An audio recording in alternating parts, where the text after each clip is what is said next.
dowladda Imaaraadka Carabta ayaa dacwad ka dhan ah dowladda Soomaaliya waxa ay ka cadhootay kadib markii dowladda Soomaaliya ay ka dacweysay dalka Sacuudi Arabiya iyadoo oo tiri dowladda Imaaraadka Carabta waa inay joojisaa saldhigga military ay ka dhisanayso magaalada Lubnaan sababtaas ayay dowladda Imaaraadka Carabta xanaaq aad u weyn ka qaatay taasina waxa ay sababtay in dowladda Imaaraadka Carabta saaniyadii iyo caawimadii military ee ay siin jirtay dowladda Soomaaliya ay ku wareejiso xagga iyo dhanka Soomaaliland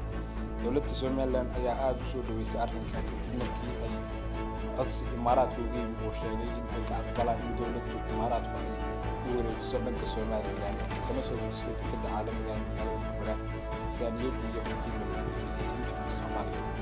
sidaas darteed wasiirka arrimaha dibadda Imaaraadka Carabta waxa uu sheegay mar la hadlay TV-ga ee Imaaraadka Carabta inay aad ugu faraxsan yihiin maadaama dalka Soomaaliland uu aqbalay in ay saldhig weyn ku yeeshaan magaalada Berbera ayna taa beddelkeedu siin doonaan allaale wixii Soomaaliland ay uga baahato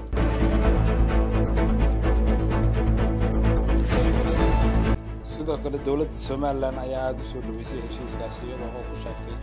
muhiim iyo guul aad u weyn u soo hoytay dalka Soomaaliland wafdiga ka socday ee dowladda Soomaaliland ee u qaabilsanaa arrimaha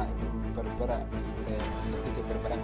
ayaa waxa ay sheegeen in ay heshiiska ku sii dari doonaan heshiiska qabyo qoraalka ee tikada Berbera iyo saldhigga ku yeelan doonaan Imaaraadka Carabta in ay sheegeen in ay ku sii dari doonaan sharciyo fara badan oo Imaaraadka Carabta ku fulin doonaan dowladda Soomaaliland